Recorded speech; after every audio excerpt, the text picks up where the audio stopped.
Thompson. Welcome to this edition of Between Two Rocks with the most important host. I'm Rob Friesen. It's a pleasure for you to be here with me today. First off, I'd like you to introduce yourself to the Axiom world. Yeah, no, pleasure to be here. Even later today, Rob and I will be squaring off here as the Bruins get ready to get beat by the Leafs, so looking forward to that. Jason Thompson, a very proud member of the Red Rock Indian Band and of Ojibwe heritage, owner of Warrior Supplies, Warrior Office, Superior Strategies Inc., Warrior Engineering, co-owner of All Three Innovation, which is a partnership with All Three Axiom.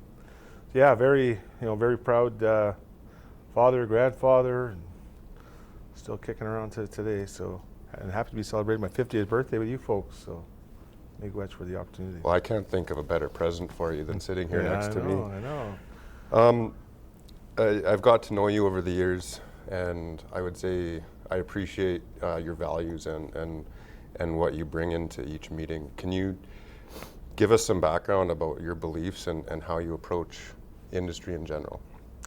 Again, I grew up on the reserve and been very fortunate in life to witness a lot of different things, I guess, relative to, my upbringing and exposure, and worked through multiple sectors. But for me, at the end of the day, it's always about, like you said, personal values, integrity, and doing the right thing, right? I was born with that, deeply instilled with that. I'm still the person that will hold the door, and it's always ladies first. And it was through a great upbringing, and kudos to my parents.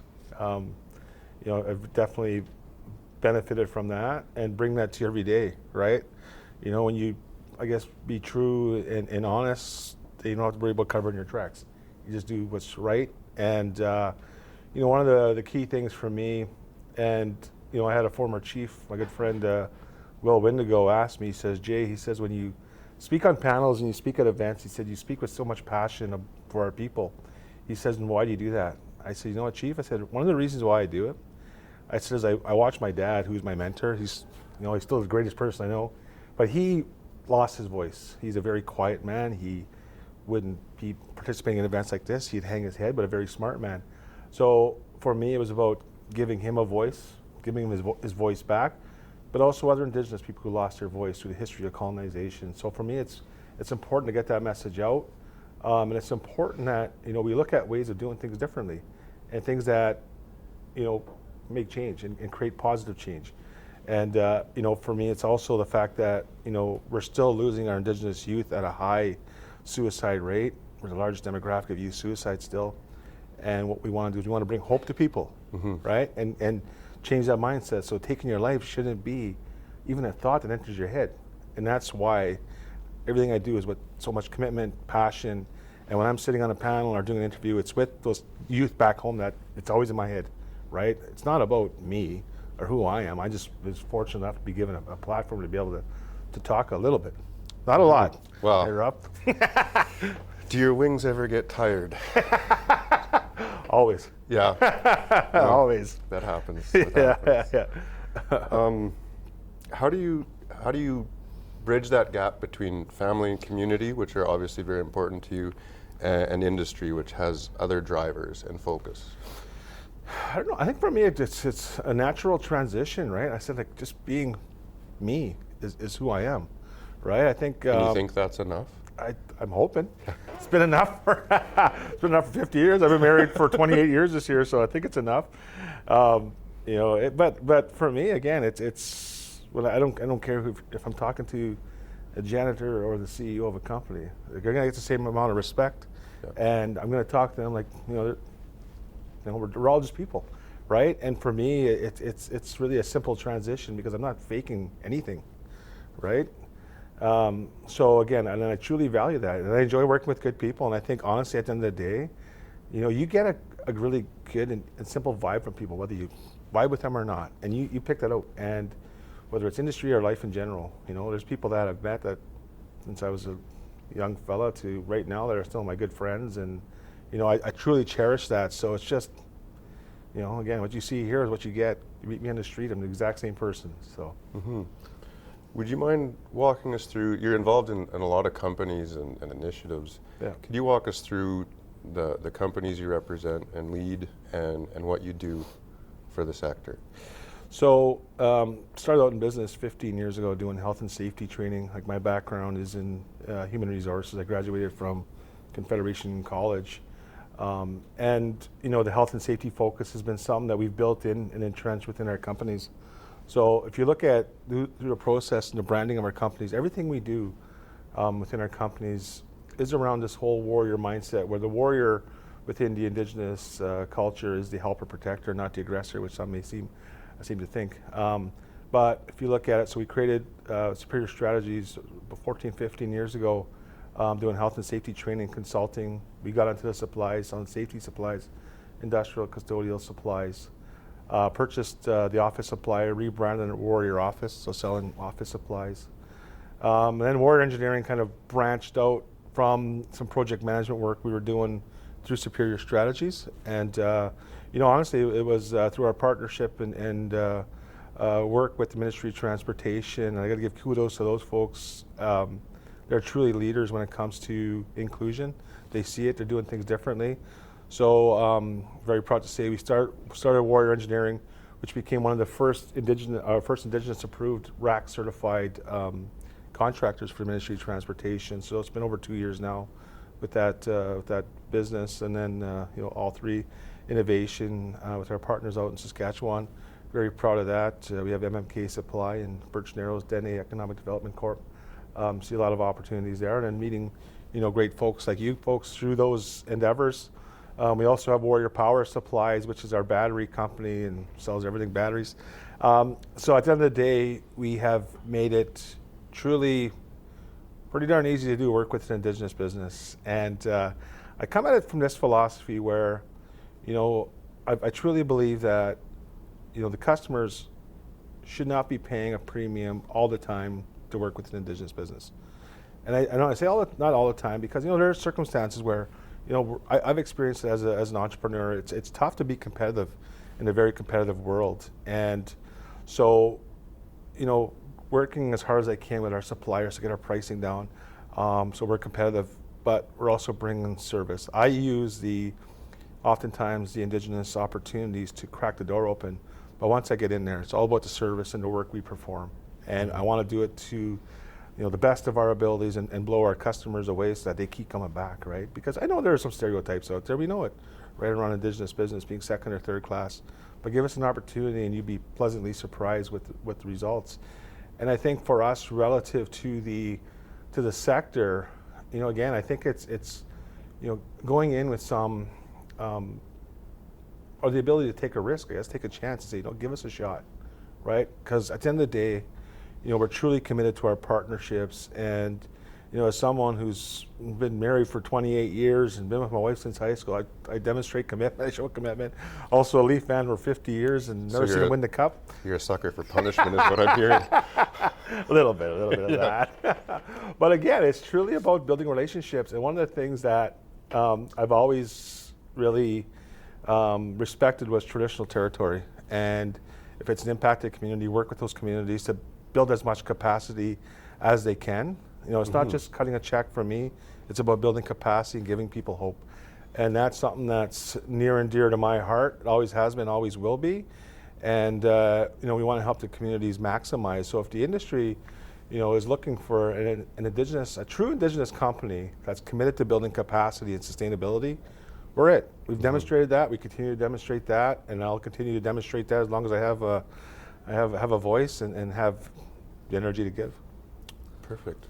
We're at PDAC, and a large focus obviously is rocks and mining and exploration. What advice would you give to companies here about working with community in the mining world? So one of the things that we've really adopted, and we do it within our cultural sensitivity training, is the 3 cups of tea approach. And I think that's important, because for me it's all about relationship building, right? There's been a history of lack of trust, for a number of years, and we have to rebuild that trust again. And that's the challenge. So when we talk about the 3 cups of tea, it really is truly about building a relationship. It can't be strictly business, right? Because what you're encountering is a group of people that have been excluded for a long time. So the expectation can't be to just jump in with both feet and hit the ground running. There's a process. There's a process of building a relationship so that there's a trust. And I'm confident in saying once you built that trust, by understanding the community, understanding the leaders, understanding the challenges of the community, and you get to know and build that sense of relationship, that it's going to be beneficial for everyone. What excites you about the future? I think what we're seeing, and what I'm seeing through the sectors, the different business sectors, whether it's energy or mining, is a true commitment to inclusion. And one of the things, though, that really has to change is around accountability. There has to be actions. There has to be, I've been saying this forever and a day, there has to be a plan of action, there has to be dates, and there has to be consequences for inaction, right? It can't be a New Year's resolution where I'm going to lose 20 pounds this year and don't do nothing but eat donuts. I ain't going to lose 20 pounds. It's the same thing with reconciliation, right? There has to be an action plan. There has to be something there intangible. And, I think that, the path forward ultimately is through transparency and ensuring that we're very transparent with what we're doing to help build capacity. Again, we're a group of people that have been excluded for a long time. We're trying to catch up, and we want to be great partners, but we also need, again, that relationship that's built on trust, success, because success will breed success. So how great is it working with me? I was hoping it was Mel in this chair, but I guess you'll fit in. It's great. It's great. It's awesome. Couldn't ask for a better host. Tongue in cheek.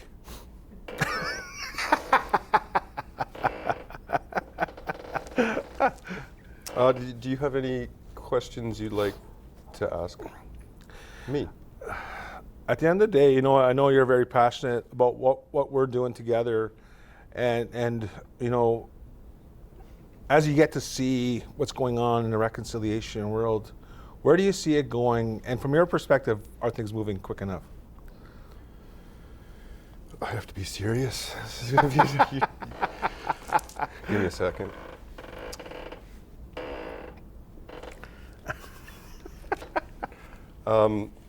No, that's a good question. Nothing seems to move fast enough when there's passion and you see a potential improvement. Especially where you are cutting edge, leading edge with the message, and everything behind that is going to take time, right? For me, I think I have seen improvements over the course of my career in not only the environment space, but in community engagement and involvement of many voices. So I see the improvement. I think with most things, it could move quicker, but also to be grateful that we're seeing that improvement and people being heard. 100%. Can I ask you about what you're wearing? This here is the... Rub the mic, yeah. You don't need to hear me. Yeah. Just trying to draw them out here. The Moose Hide campaign. So again, it's in support of our Indigenous women and girls who unfortunately are often mistreated. And unfortunately, both the Red Dress campaign and the Moose Hide are in support of our Indigenous women, ladies, young ladies, who are unfortunately, are a people in society that often get overlooked, mistreated. And for us as Indigenous people, the women in the community were the strongest people. They were actually the leaders of the community.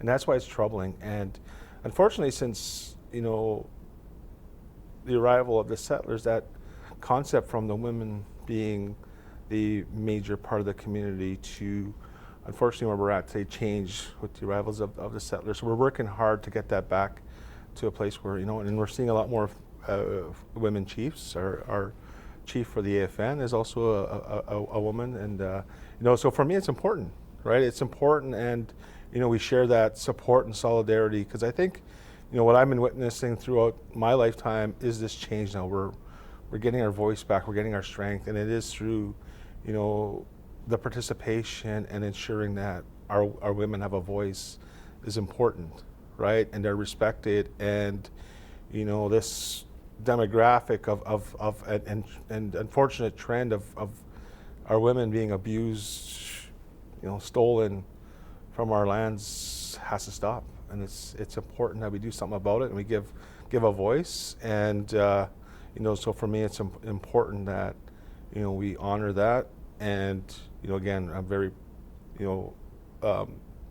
happy to see what's happening in the world, and the fact that our women are finding their voice again, which is awesome. Yeah, that's great. Thanks for sharing. Yeah. Are you going to leave that neck for me? Medallion? No? No. Huh. Sorry. So, but I am coming to the Leafs game with you, right? But you got to fight Tara for it, so Okay. it should probably take you. Okay. Take a minute, Rob, and Yeah, Guy, I need to take a break. Just you can sell whatever you want to sell. Tell people how to get in touch with you, but I'll be right back. This is important. Okay, right on. So what do you want me to do, fellas? You guys just sit here and look funny? Sorry. No, that's good. That's good. You're a good player anyway. So. My notes said that you were a hockey fan, and we really wanted to just make you feel comfortable. I am ready for the game later. Yeah, nice. So why a Leafs Do you have fan? a crying towel though? First of all, before you go to the game, I just want to make sure you're okay. You're not going to get over Well, your shirt. if the only reason I'll cry is if you don't invite me. So why a Leafs fan? Honestly, I think it was just my father did a great job of manipulating my brain to cheer for a team. Like I said, who's never won a cup in my lifetime. Yeah, that's the only way you could be a Leafs fan is if you were manipulated and brainwashed.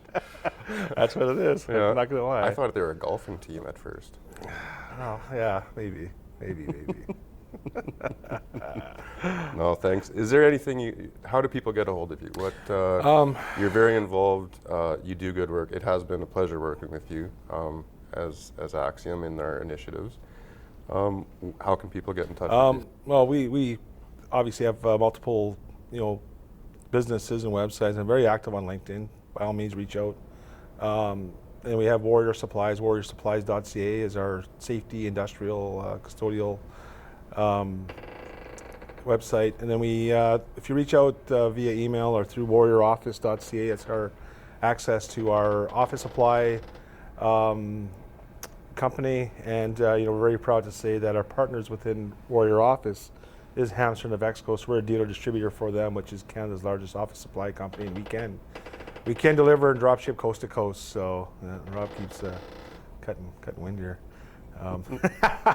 But that's it. Like WarriorEngineering.ca. We got a great group of people working there. John Jonason and his team are tremendous. There's lots going on. You guys sell chairs by chance? Yeah, we do sell chairs. You Not do? squeaky ones. They could But be I- squeaky too. I like this chair. I'm sure you do. Hey, you're getting old. You need a rocking chair. Right? Yeah. It is your birthday. Yeah. How old are you? How old would you say I was? Oh, not a day over 31. Exactly. Yeah. Yeah, you're off by 6 years. I'm only 25. 25. And holding. Oh, you've aged horribly. 25. That's the Michelob Ultra. Yeah. Terrible. And you're a Leafs fan? I know, lots of stress. Yeah. But I think you got more gray hair than I do. If you had hair, Yeah. it's there somewhere. I can see it. Well, I prefer mine down here. I can't do it. Well, Can't do and it. I can't do this. Somewhere So between between us, the two of us, we're one man. we've got a lumberjack. Well, Yeah, thanks no. for the time, Jason. Definitely it was a been a pleasure to talk to you. pleasure. Always is. I told Rob, I'm going to take this tonight. Every time the Leafs score on Boston, easy peasy. I love it. Can you push that, or is it too hard for a Leafs fan? Easy peasy. That was easy. Perfect. Awesome, Great my chatting. friend. Thank you very much, man. I appreciate it. Go Leafs, go. Go Really? Leafs, go. Really? Yeah. We're done the interview. You can stop. The I think game. Matthew's going to get like three goals tonight. What? Yeah. Okay, so are you picking me up then? I know.